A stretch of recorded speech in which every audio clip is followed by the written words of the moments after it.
Bienvenue sur Miroir Cosmique. Bonjour et bienvenue. Aujourd'hui, on plonge dans un livre qui a vraiment changé notre façon de voir le succès. C'est L'intelligence émotionnelle de Daniel Goleman. On va en extraire ensemble 5 idées clés. 5 idées qui peuvent, concrètement, transformer le quotidien. Allez, on commence direct avec une statistique qui remet tout en question. Pendant des décennies, on a pensé que le QI, c'était la clé de la réussite. Sauf que les recherches de Goleman, elles montrent que le QI ne pèse que pour 20% dans le succès d'une vie. C'est peu.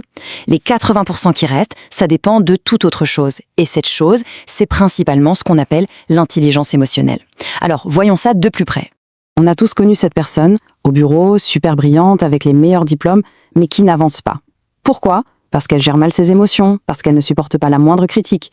Et à l'inverse, il y a ce collègue, pas forcément le plus expert techniquement, qui, lui, gravit les échelons. Parce que tout le monde adore travailler avec. C'est l'illustration parfaite de la première grande idée de Goleman. L'intelligence brute, ça ne suffit tout simplement pas. Mais alors pourquoi nos émotions ont-elles autant de pouvoir ? Pour le comprendre, il faut jeter un œil à la mécanique de notre cerveau. Goleman nous explique qu'il y a une raison bien biologique à nos réactions. C'est un peu comme s'il y avait une compétition permanente entre deux systèmes à l'intérieur de notre tête. Et regardez bien cette différence de vitesse, c'est la clé de tout. D'un côté, on a notre cerveau rationnel. Il est logique, posé, mais il est lent. De l'autre, le cerveau émotionnel. Lui, il est instinctif et ultra rapide.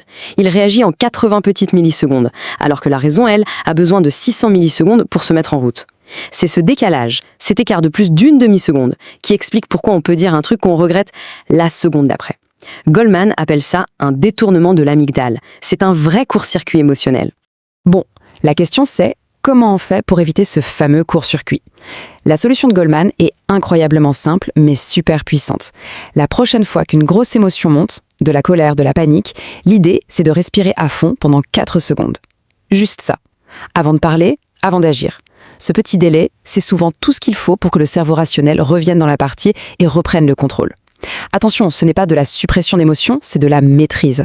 Et justement, cette maîtrise, elle s'inscrit dans un cadre bien plus large que Goleman a défini. C'est ce qu'il appelle les 5 piliers, les 5 composantes essentielles de l'intelligence émotionnelle, le fameux QE, le quotient émotionnel. Avant de décortiquer ces piliers, mettons-nous d'accord sur une définition claire. L'intelligence émotionnelle, au fond, c'est une double compétence. D'abord, être lucide sur ce qui se passe en soi. Et ensuite, être habile pour utiliser cette information dans nos interactions avec les autres. Le premier pilier, et c'est vraiment la fondation de tout le reste, c'est la conscience de soi. Qu'est-ce que c'est ? C'est être capable d'identifier ce qu'on ressent en temps réel au moment où l'émotion apparaît.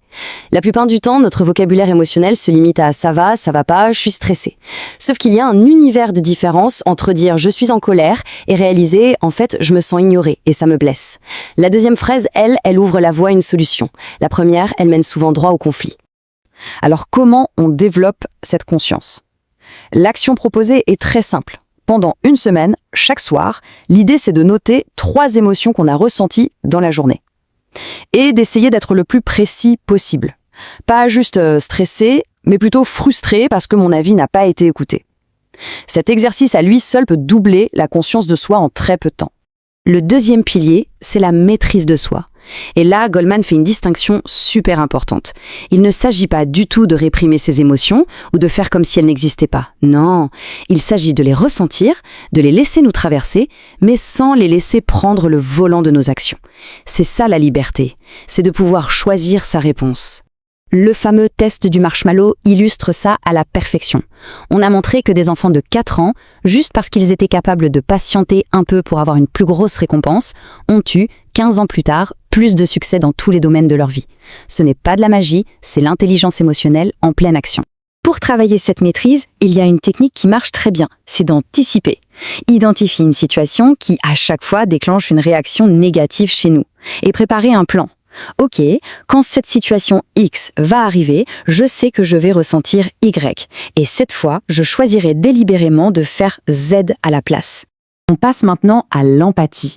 C'est sans doute la compétence la plus sous-estimée.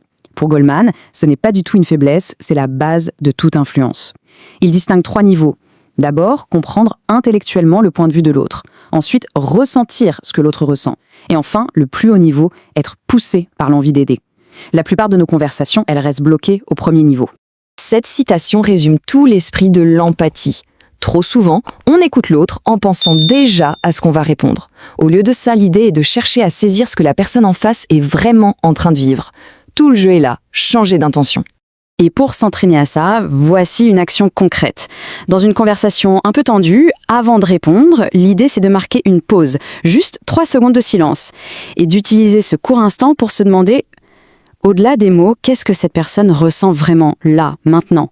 Les 2 derniers piliers sont les compétences sociales et la gestion des relations. Et là, le constat de Goleman est sans appel. On échoue rarement à cause d'un manque de compétences techniques. On échoue très souvent à cause de nos lacunes relationnelles. D'ailleurs, une étude de Harvard qui a duré 80 ans a confirmé ça. La qualité de nos relations est le meilleur indicateur de notre santé et de notre bonheur, bien plus que le salaire ou la carrière. L'intelligence émotionnelle, c'est comme un muscle, il faut l'entraîner. Une action toute simple pour le renforcer, cette semaine, choisir une relation qui compte et lui accorder 15 minutes d'attention pleine et entière. Pas de téléphone, pas de distraction, rien que de la présence. Bon, maintenant qu'on a vu tout ça, on peut résumer le tout en un petit plan d'entraînement, un plan simple et facile à mémoriser pour développer son quotient émotionnel. S'il ne fallait retenir que 3 choses, ce serait celle-là. Premièrement, la pause de 4 secondes avant toute réaction forte. Deuxièmement, le journal des émotions pour mieux se comprendre. Et troisièmement, le silence de 3 secondes pour vraiment écouter l'autre. Ce sont 3 petites habitudes qui, si on les répète, construisent une intelligence émotionnelle en béton. Pour finir, il faut se rappeler que Goleman a écrit ce livre il y a près de 30 ans. Pourtant, son message n'a jamais été aussi pertinent qu'aujourd'hui à l'heure de l'intelligence artificielle. À mesure que les compétences techniques sont de plus en plus gérées par des machines, ce qui nous rend uniques, ce qui nous rend irréplaçables, c'est précisément notre humanité. C'est notre capacité à comprendre une émotion, à créer un lien, à motiver, à inspirer. La vraie valeur de demain, c'est là qu'elle se trouve, dans l'intelligence émotionnelle. Et ça nous laisse avec une dernière question pour la route. De toutes les émotions qu'on traverse, laquelle, au fond, est notre meilleur professeur dans notre propre vie ? C'est une réflexion qui vaut vraiment le coup d'être poursuivie. Merci d'avoir suivi cette analyse. Abonne-toi pour plus d'astuces sur la psychologie et le développement personnel.